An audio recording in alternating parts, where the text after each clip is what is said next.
આશ્રમ શાળા મોજદા ગામના નાના બાળકો પાસે પાણીની પાઇપલાઇનનું ખોદકામ કરાવતા શાળા સંચાલકો શું આવી રીતે ભણશે ગુજરાત?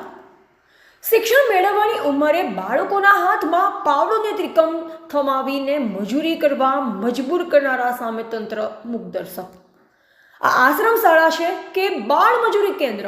આદિવાસી બાળકોની શિક્ષણના નામે બુરી દશા. નર્મદા જિલ્લાના ડેડિયાપાડાથી પૂર્વ વિસ્તારમાં 15 કિલોમીટર દૂર શ્રી આદિવાસી સેવા સંઘ રાજપીપળા સંચાલિત શ્રી મહાત્મા ગાંધી આશ્રમ શાળા મોજદા આવેલી છે. આ આશ્રમ શાળામાં મોટાભાગે આદિવાસીઓના બાળકો અભ્યાસ કરે છે. ત્યારે આશ્રમ શાળાના સંચાલકો દ્વારા નાના બાળકોને મજૂરી કરાવતો વિડીયો સોશિયલ મીડિયામાં વાયરલ થતાં હડકંપ મચી જવા પામી છે.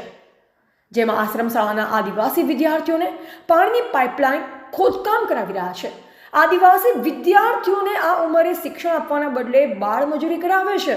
આ બાબતે શિક્ષકને પૂછતા જણાવ્યું હતું કે વિદ્યાર્થીઓને આ કામ કરવાના પૈસા આપવામાં આવે છે. ત્યારે સવાલ એ પણ ઊભો થાય છે કે આ આશ્રમ શાળા શિક્ષણનું મંદિર કે બાળ મજૂરીનું કેન્દ્ર છે? શ્રી ભરૂચ જિલ્લા આદિવાસી સેવા સંઘ રાજપીપળા દ્વારા સંચાલિત શ્રી મહાત્મા ગાંધી આશ્રમ શાળા મોજદામાં આદિવાસી વિદ્યાર્થીઓ સાથે પાણીની પાઇપલાઇનનું ખોદકામ કરવામાં આવી રહ્યું છે. ત્યારે આ બાબતને ગંભીરતા લઈ જવાબદારી અધિકારીઓ દ્વારા યોગ્ય પગલાં લેવામાં આવે છે કે કેમ તે તો આવનારો સમય જ બતાવશે.